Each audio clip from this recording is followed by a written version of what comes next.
Değerli misafirler, aramızda görmekten onur duyduğumuz Sanayi ve Teknoloji Bakanımız Sayın Mustafa Varank Beyefendi konuşmalarını yapmak üzere kürsüye davetimi arz ediyorum efendim. Sayın Bakanım.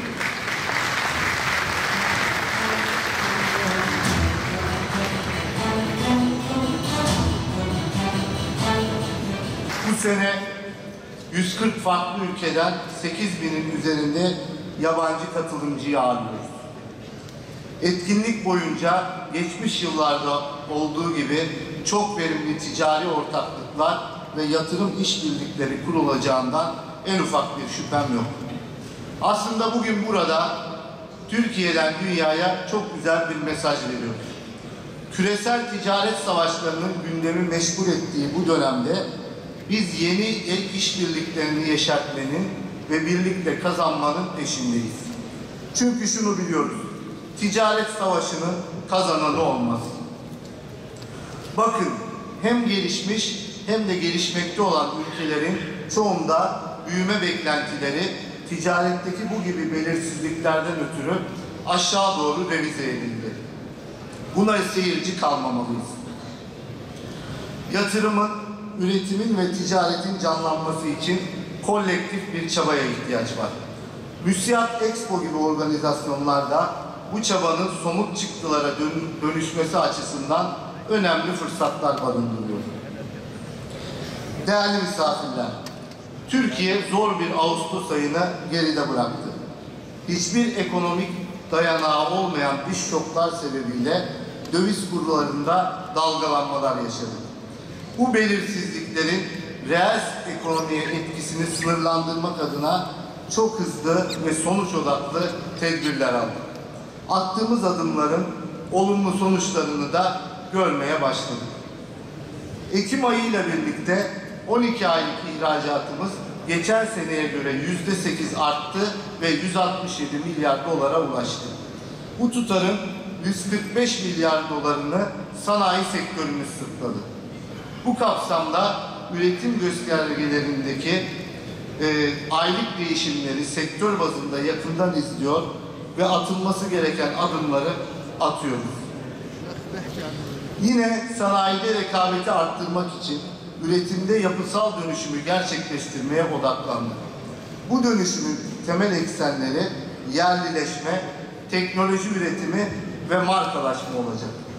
Üretimin ithalata olan bağımlılığını azaltmak için uçtan uca yerlileşme programını yakında ilan edeceğiz. Bu programla cari açık verdiğimiz ürünlerle yeni teknolojilerin arz talep işbirliği modeliyle üretilmesini hedefliyoruz. Stratejik ürünlerde yerli üretimi teşvik ederek dünya pazarlarına yüksek katma değerli ürünleri ihraç etmenin peşindeyiz. Program kapsamında kapılarımız tüm uluslararası yatırımcılara da açık. Ülkemizde yatırım yapan ve üreten her firma bizdendir, Türk firmalarından farksızdır. Dolayısıyla buradaki yabancı yatırımcılara bir çağrıda bulunmak istiyorum. Gelin detaylarını yakında açıklayacağımız uçtan uca yerlileşme programının siz de bir parçası olun.